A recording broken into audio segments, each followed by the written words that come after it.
students. In last class I have discussed about the capacitor. Okay, in this class we will studied about the parallel plate capacitor. Okay, इस class में हम parallel plate capacitor करेंगे. अब देखो last class में क्या था, capacitor क्या होता है. कैपेसिटर तो आपको पता होगा, capacitor is a device that can store charge. Okay, capacitor एक डिवाइस है जो चार्ज को स्टोर करता है. अब हमने डिस्कस किया था कैपेसिटेंस क्या था. कैपेसिटेंस क्या था, is the property of the capacitor that can check the amount of charge that is stored on the capacitor, जो हमें बताती है the amount of charge stored, कि कैपेसिटर के ऊपर कितना चार्ज स्टोर है. अब कैपेसिटर हमने किया था कहाँ कहाँ डेली लाइफ में यूज़ होते हैं, फैंस में, DSLR कैमराज में. ओके, तो अब बात आती है why we need for this parallel plate capacitor. हमें वो कैपेसिटर, हमारे पास कोई भी कंडक्टर को हम कैपेसिटर कह सकते हैं कि हमें पैरेलल प्लेट कैपेसिटर की नीड क्यों हुई, क्यों हमने पैरेलल प्लेट कैपेसिटर डिराइव किया, और हम इसके बारे में पढ़ेंगे.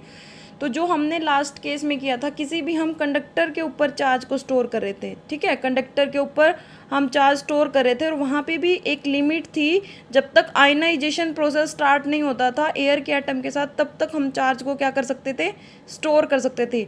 एक कंडीशन ऐसी आती थी जहाँ पे आयनाइजेशन स्टार्ट हो जाता था और चार्ज को स्टोर करना मुश्किल था. ठीक है, जो सारा चार्ज हम अंदर स्टोर करना चाह रहे थे वो कहाँ पे आ रहा था, कंडक्टर के सरफेस पे. अब देखो यहाँ से तो हमें चार्ज स्टोर हो रहा है, मींस कैपेसिटर के ऊपर चार्ज स्टोर हो रहा है, लेकिन हम चार्ज को स्टोर क्यों कर रहे हैं. चार्ज क्या होता है, अपना इलेक्ट्रिक फील्ड क्रिएट करता है. फिर इलेक्ट्रिक फील्ड क्या होती है, एक तरह की एनर्जी होती है, so that we can use energy, ताकि हम एनर्जी को यूज़ कर सकें. अब देखो हम इस फॉर्म में एनर्जी, ऐसे स्प्रेडेड फॉर्म में हम कुछ यूज़ नहीं कर सकते. हमें एनर्जी को यूज़ करने के लिए जो चार्ज हम कलेक्ट कर रहे हैं, जहाँ पे चार्ज क्या है, कैपेसिटर क्या होता है, is a device that can store charge. जो चार्ज को स्टोर कर रहा है, हमें उसको वेल डिफाइंड फॉर्म में स्टोर करना पड़ेगा, नॉट इन दी ब्लोन वे. इसमें तो चार्ज क्या है, कहीं पे मिल रहा है, कोई स्पेसिफिक अरेंजमेंट नहीं है. तो हमने क्या करेंगे, पैरेलल प्लेट कैपेसिटर क्या होता है, इसमें 2 प्लेट्स होती हैं. ठीक है, पॉजिटिव चार्ज एक प्लेट पे होता है एंड नेगेटिव चार्ज एक प्लेट पे होता है. ठीक है, अब इस प्लेट को, अब इसकी ज़रूरत क्यों पड़ी. अगर हमें कहे कि आपके पास एक बकेट वाटर है, आप इसका यूज़ करो. ठीक है, तो हम तो कर सकते हैं, वेल डिफाइंड हम इसका यूज़ करते हैं. कोई ऐसे फ्लोर पे गिरा दे, इस वाटर का यूज़ कर लो, हम उसको कैसे यूज़ करेंगे, नहीं कर सकते. सिमिलरली जो कंडक्टर के ऊपर चार्ज का हमने स्टडी किया था, वो इस वे में था कि हम चार्ज को यूज़ नहीं कर सकते. अगर हमें जैसे बकेट में पानी दे दिया तो हम प्रॉपर अरेंजमेंट है यूज़ कर सकते हैं. तो इसलिए हमें कंडक्टर से हमने क्या बनाया, पैरेलल प्लेट कैपेसिटर सीखना है. ठीक है, पैरेलल प्लेट कैपेसिटर क्या होता है, an arrangement to confined all the charges या फिर energy in the proper way. हम अच्छे से अरेंज की हुई हम एनर्जी को यूज़ कर सकें, not in the blown way. If this is not in confined way we can't use that energy. अगर वो कन्फाइंड वे में नहीं होगी तो हम उस एनर्जी का यूज़ नहीं कर सकते. ठीक है, अब क्या है, यहाँ पे एक कैपेसिटर है, जहाँ पे पैरेलल प्लेट कैपेसिटर क्या होता है, इनमें 2 प्लेट्स होती हैं. One plate is completely positive and in front of this there is another plate that is negative. 2 plates होगी जो चार्ज को क्या कर रही है, स्टोर कर रही हैं. And the distance between them is small d. ठीक है, and area of the plate is capital A. Okay, जो मैंने यहाँ पे ड्रॉ किया, A is the area, D is the distance between the 2 plates. Okay, energy will be used in confined way में. इस arrangement से हमारी एनर्जी क्या होगी, कन्फाइंड वे में यूज़ हो सकती है. We can't make positive plate together. हम पॉजिटिव प्लेट को क्या कर सकते हैं, साथ में इकट्ठा नहीं रख सकते, so that repulsion will occur. Repulsion होगी, ना ही हम नेगेटिव को कर सकते हैं. इसलिए हमने एक प्लेट पॉजिटिव लिया और एक नेगेटिव लिया. अगर हम इन प्लेट को बहुत दूर कर दें तो भी क्या होगा, हम उसको अच्छे से वे में यूज़ नहीं कर सकते. तो इनकी डिस्टेंस भी क्या होनी चाहिए, डेफिनेट होनी चाहिए, प्रॉपर डिस्टेंस होनी चाहिए इन प्लेट्स की. ओके, अब separation between plate D, area is A.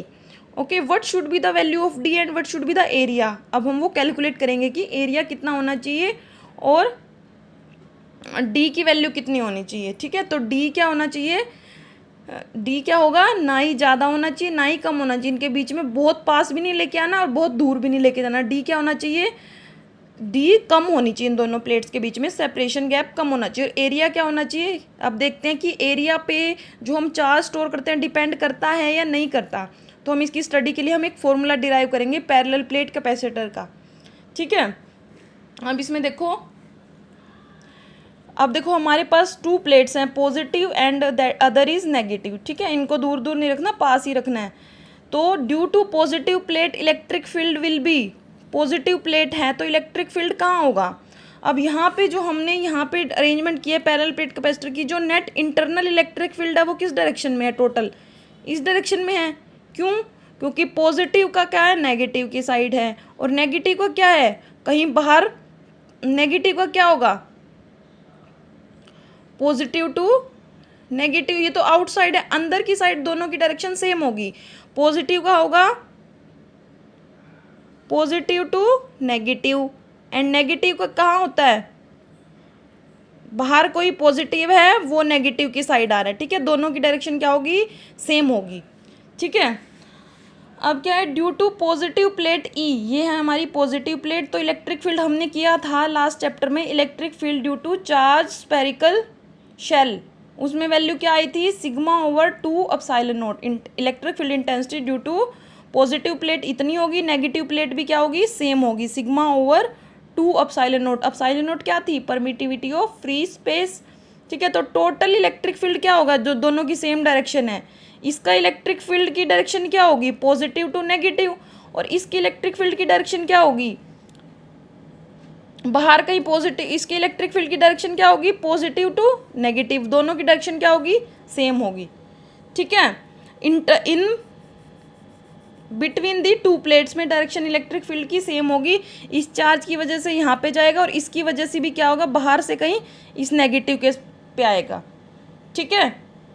देखो हमने किया, इलेक्ट्रिक फील्ड की डायरेक्शन क्या होती है, पॉजिटिव टू नेगेटिव, पॉजिटिव से क्या होती है, आउटसाइड, तो ये हमने पॉजिटिव के आउटसाइड कर दी, और नेगेटिव के क्या होती है, इनसाइड, तो ये हमने नेगेटिव के क्या कर दी, इनसाइड, ठीक है, ओके।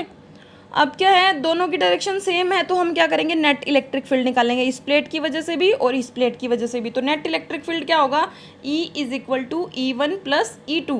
E1 की वैल्यू है sigma over 2 epsilon not, E2 की वैल्यू है sigma over 2 epsilon naught, then total value is sigma over epsilon naught inside the plate, okay. Inside क्या है, सेम है, तो ही हमने ऐड किया, डायरेक्शन सेम है, पॉजिटिव टू नेगेटिव इधर, और नेगेटिव की बाहर से कहीं आ रहा है वो भी इधर है, नेगेटिव की साइड, ठीक है। इनसाइड हम बाहर से ऐसे नहीं ले सकते, वो तो आउटसाइड हो जाएगा, हमने इनसाइड ही चेक करनी, तो दोनों की डायरेक्शन क्या है, सेम है। तो ये हमारा आ गया नेट इलेक्ट्रिक फील्ड आ गया sigma over epsilon not, this is the electric field inside the plates. अब हम चेक करेंगे इलेक्ट्रिक फील्ड और पोटेंशियल के बीच में क्या रिलेशन है, ठीक है। अब हमें पता है इलेक्ट्रिक फील्ड और पोटेंशियल के बीच में रिलेशन क्या होता है, V is equal to E D, हमने लास्ट क्लास में किया है, जो हमारा V क्या होता है, V is equal to E D हमने किया है, क्योंकि E क्या होता है, F over Q, 1 over 4 pi epsilon naught Q over R square होता है, इनटू में D कर देंगे, R से R कैंसिल, हमारा क्या आ जाएगा, पोटेंशियल आ जाएगा। पोटेंशियल होता है हमारा KQ over R, electric field होता है KQ ओवर R स्क्वायर। अगर इस E को R से या D से मल्टीप्लाई कर देंगे तो हमारा पोटेंशियल आ जाता है, ठीक है। तो ये वेरी वेरी इंपॉर्टेंट रिलेशन है, ये आपको याद करना है, सेकंड यूनिट में भी यूज़ होगा करंट इलेक्ट्रिसिटी में, V is equal to E D. अब टोटल E की वैल्यू पुट कर देंगे inside the plate, sigma over epsilon naught, 2 नहीं है, epsilon naught into D, D क्या है, डी क्या है, distance between the 2 plates, gap separation between 2 plate D, okay. तो हमारा क्या आ जाएगा, सिग्मा क्या है, सिग्मा क्या होता है, surface charge density Q over A into D into epsilon not. तो अब हमारा क्या बन गया, और V क्या होता है हमारा, कैपेसिटेंस, कैपेसिटर से कल हमने किया था लास्ट क्लास में, C क्या होता है is equal to Q over V, क्योंकि हमारा V था डायरेक्टली प्रोपोर्शनल था Q के, तो जब हम डायरेक्टली को रिमूव करेंगे तो हमारे पास क्या आएगा, Q is equal to CV। तो हमारे पास C की वैल्यू क्या थी, Q ओवर V पुट कर देंगे, V की वैल्यू क्या हो जाएगी, Q over C is equal to right side में यही है, Q से Q कैंसिल, तो आपका कैपेसिटेंस की वैल्यू क्या आ गई, A epsilon not E epsilon not over D। Means separation के क्या है, इन्वर्सली प्रोपोर्शनल कैपेसिटेंस, जितनी सेपरेशन कम होगी कैपेसिटेंस उतना क्या होगा, ज़्यादा होगा, जितना एरिया ज़्यादा होगा उतना कैपेसिटेंस ज़्यादा होगा। मीन्स कैपेसिटेंस क्या है, पैरेलल प्लेट कैपेसिटर का directly proportional to area of plate, ठीक है, एरिया कितना है, and inversely proportional to the distance between them, ठीक है। ये था आपका पैरेलल प्लेट कैपेसिटर की कैपेसिटेंस फाइंड करने का formula, very very important, used in many numericals, A epsilon not over D, okay. अब उसके बाद है सी आ गया हमारा इन्वर्सली प्रोपोर्शनल डी के, सी डायरेक्टली प्रोपोर्शनल ई के, ए के। अगर एरिया इंक्रीज होगा तो सी क्या होगा, सी भी क्या होगा, इंक्रीज होगा। अगर डी डिक्रीज होगा तो सी क्या होगा, इंक्रीज। अब देखो हमने ओम्स लॉ में किया था, ओम्स लॉ क्या होता था, rho R is equal to rho L over A, और यहाँ पे क्या है C is equal to R क्या था रेजिस्टेंस, सी क्या है capacitance, A epsilon not over D. ये भी लेंथ और एरिया पे डिपेंड कर रहा था, और ये भी किस पे डिपेंड करे, एरिया और लेंथ पे। वो लेंथ के डायरेक्टली था, ये इन्वर्सली एप्सिलॉन नॉट क्या था, कांस्टेंट था, यहाँ पे रो क्या था, कांस्टेंट था। ठीक है, तो सिमिलर उससे ही है, एनालोगस है ओम्स लॉ से। कौन सा, पैरेलल प्लेट कैपेसिटर का कैपेसिटेंस फाइंड करना। ठीक है, अब बात आती है, हमने इन साइड का तो कर लिया, पॉजिटिव की डायरेक्शन भी सेम थी इधर, नेगेटिव की भी सेम थी। अब जो आउटसाइड का केस है वो डिस्कस क्यों नहीं किया, क्योंकि आउटसाइड में क्या, पॉजिटिव टू नेगेटिव बाहर जाएगा, यहाँ पे पॉजिटिव बाहर। अब देखो पॉजिटिव चार्ज पे क्या होगा, इस साइड करेंगे तो हम पॉजिटिव टू नेगेटिव, हमने अंदर नहीं डिस्कस करना, बाहर ही डिस्कस करना, पॉजिटिव टू नेगेटिव। अब ये नेगेटिव चार्ज से क्या आएगा, इनसाइड आएगा। ठीक है, तो ये दोनों डायरेक्शन क्या कर देंगी, कैंसिल आउट कर देंगे। अब इस डायरेक्शन में देखो पॉजिटिव, अब क्या है पॉजिटिव टू नेगेटिव, इस साइड डायरेक्शन पॉजिटिव चार्ज की, और ये क्या है नेगेटिव है, बाहर से कहीं आ गया पॉजिटिव टू नेगेटिव, तो क्या हो जाएगी, ये भी कैंसिल हो जाएगी। There is no energy into the left और right of the capacitor, energy will only in the middle. Okay, उस एनर्जी की वैल्यू हमने कैपेसिटेंस की वैल्यू फाइंड आउट कर ली है, A epsilon not by D, C directly inversely proportional D and directly proportional area of parallel plates.